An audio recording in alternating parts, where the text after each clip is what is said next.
అనగనగా రామచంద్రాపురం అనే ఒక పల్లెటూరులో సుబ్బారావు గారు అలాగే వారి కుటుంబం ఉండేది. సుబ్బారావు యొక్క కొడుకు రవి చాలా బాగా చదువుకున్నాడు.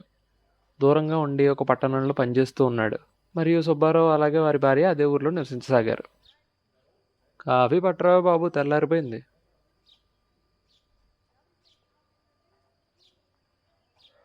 ఏవండి, మన అబ్బాయి పనికి వెళ్ళి నెల రోజులవుతుంది. ఎలా ఉన్నాడో ఏంటో.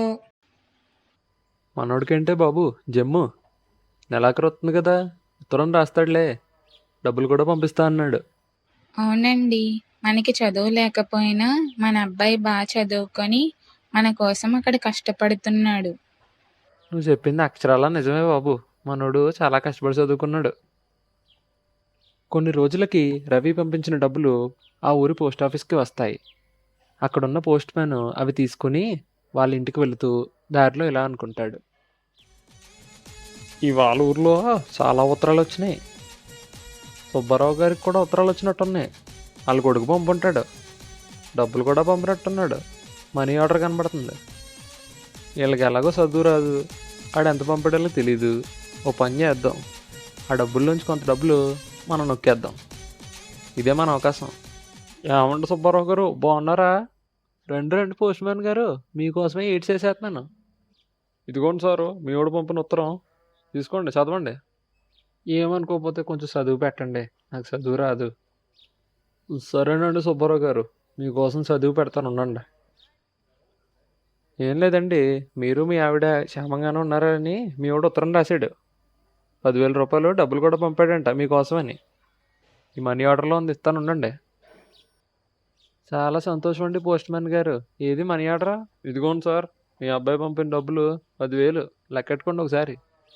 ఈ విధంగా చదువు రాదన్న ఒకే ఒక్క కారణంతో సుబ్బారావుకి 15,000 ఇవ్వాల్సింది కాస్త 10,000 మాత్రమే ఇచ్చి ఆ 5,000 పోస్ట్ మ్యాన్ దొంగతనం చేస్తాడు. సుబ్బారావు గారికి 15,000 ఇవ్వాల్సింది కాస్త 10,000 ఇచ్చి భలే నొక్కేశాను. మోసం చేసింది కాస్త డబ్బు దొంగలించినందుకు చాలా సంతోషంగా ఫీల్ అవుతున్నాడు మన పోస్ట్ మ్యాన్. ఇలా కొన్ని నెలల పాటు మన పోస్ట్ మ్యాన్ సుబ్బారావుని మోసం చేస్తూ వచ్చాడు. కానీ అనుకోకుండా సుబ్బారావు వాళ్ళ కొడుకు ఊర్లో ల్యాండ్ అయ్యాడు. అక్కడంతా బాగుందా బాబు?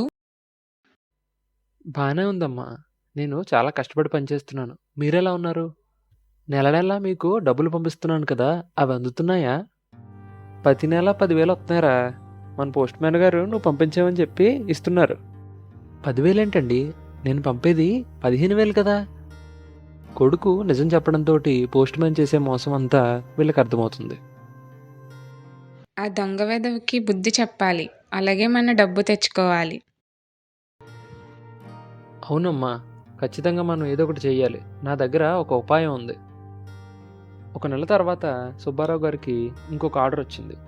అందులో యథావిధిగా కొడుకు 15,000 పంపితే పోస్ట్ మ్యాన్ 10,000 మాత్రమే ఇస్తున్నాడు. ఈసారి సుబ్బారావు గారికి మొత్తం విషయం తెలుసు. రావయ్యే పోస్ట్ మ్యాన్, నీకోసం వెయిట్ చేస్తున్నాను. మీ అబ్బాయి మళ్ళీ డబ్బులు పంపించాడండి. తెలుసయ్యా, మొన్నే మా వాడు ఇంటికి వచ్చాడు. మీ వాడు ఇంటికి వచ్చాడా? వచ్చాడు. వచ్చి జీతం పెరిగింది నాన్న, ఈసారి నుంచి 15,000 పంపుతానని చెప్పాడు. ఏం మాట్లాడుతున్నారండి? మీ వాడు 10,000 పంపాడు, నా దగ్గర అంతే ఉన్నాయి. రేయ్, నన్ను మోసం చేయాలని చూడకో. ఒకవేళ అలా చేయాలనుకున్నావు అనుకో, తీసుకెళ్ళి పంచాయతీలో పెట్టేస్తాను. లేదండి బాబు, మీ వాడు ఉత్తరంలో 15 రాసాడేమో కానీ 10,000 పంపాడు. నువ్వు ఎలాగే అంటావు నాకు తెలుసురా, అందుకే మా వాడు పంపించిన ఉత్తరాలన్నీ నా దగ్గర ఉన్నాయి. అందులో 15,000 ఉన్నా నువ్వు నాకు 10,000 ఇచ్చావు. అవన్నీ తీసుకెళ్ళి పంచాయతీలోకి వెళ్ళాను అనుకో, నీ ఉద్యోగం ఉంటుందంటావా? అయ్యో బాబోయ్, ఇప్పుడేంటి ఇన్ని పంచాయతీ అంటున్నాడు? పంచాయతీకి వెళ్ళానంటే గత 6 నెలల నుంచి వాళ్ళు మోసం చేస్తున్నానని తెలిసిపోద్ది. అలా తెలిసిపోతే నా ఉద్యోగం ఉంటుందా? వెంటనే పీకేస్తారేమో. ఏం చేయాలరా బాబు, వీళ్ళ డబ్బులకి వీళ్ళకి ఇచ్చేసి వదిలించుకోవడం బెటరా? ఏం అర్థం కావట్లేదు. చెప్పవయ్యా, వెళ్దామా పంచాయతీకి? ఏమంటావు? తప్పు అయిపోయిందండి బాబు, మీ డబ్బులు నేనే దొంగతనం చేశాను. అది అలా రా దారికి. ఇంకెప్పుడు ఇలాంటి తప్పులు చేయకు. తప్పు అయిపోయిందండి బాబు, క్షమించండి. ఈ విధంగా సుబ్బారావు గారు అలాగే వారి కొడుకు మన పోస్ట్ మ్యాన్కి బుద్ధి చెప్పారు. చదువు అనేది ఒక గొప్ప ఆయుధం. ఇలాంటి కష్టాల నుంచి అది మిమ్మల్ని కాపాడగలదు.